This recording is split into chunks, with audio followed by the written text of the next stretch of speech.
Sa mabilis na pagresponde ng kapulisan sa isang insidente ng carnapping at bilang pagtugon sa direktiba ni PNP Chief Police General Nicolas Torre III, hingil sa 5-minute response time, agad na naaresto ng mga otoridad ang isang suspect na sangkot sa basag kotse modus sa loob lamang ng 2 minuto matapos ang insidente sa Mandaluyong City.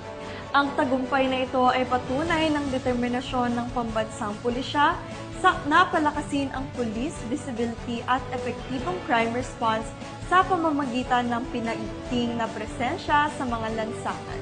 Alinsunod sa kampanya ng PNP na mas mapababa ang insidente ng krimen at mapanatili ang kaayusan at kapayapaan sa komunidad. Patrolwoman Jenny May Dolor sa report.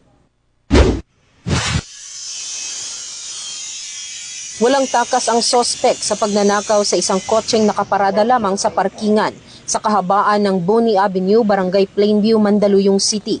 Binasag ng sospek ang bintana ng kotse gamit ang bato at kinuha ang mga kagamitan na nasa loob. Isang saksi ang agad na nag-report sa insidente kasama ang pagkakakilanlan ng sospek.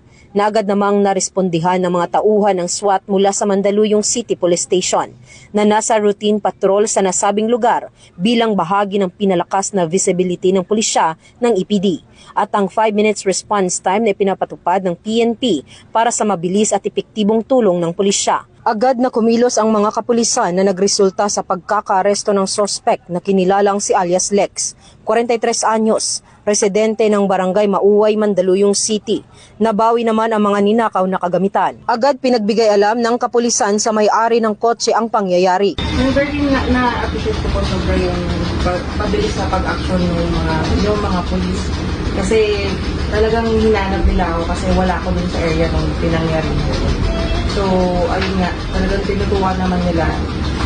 Matapos basahan ng kanyang karapatan, ang sospek ay kasalukuyang nasa kustodiya ng Mandaluyong Custodial Facility at nahaharap sa kasong theft. Ang maagap na pag-report at malasakit ng mamamayan ay isang malaking tulong sa tagumpay ng operasyong ito. Ang patuloy na pagsuporta ng mamamayan at pakikiisa sa magagandang programa ng PNP ay magbibigay ng mas ligtas at payapang komunidad para sa lahat. Mula dito sa Eastern Police District, ako po ang inyong PNN correspondent, Patrolwoman Jenny May Dolor, alagad ng batas, tagataguyod ng Balitang Pulis.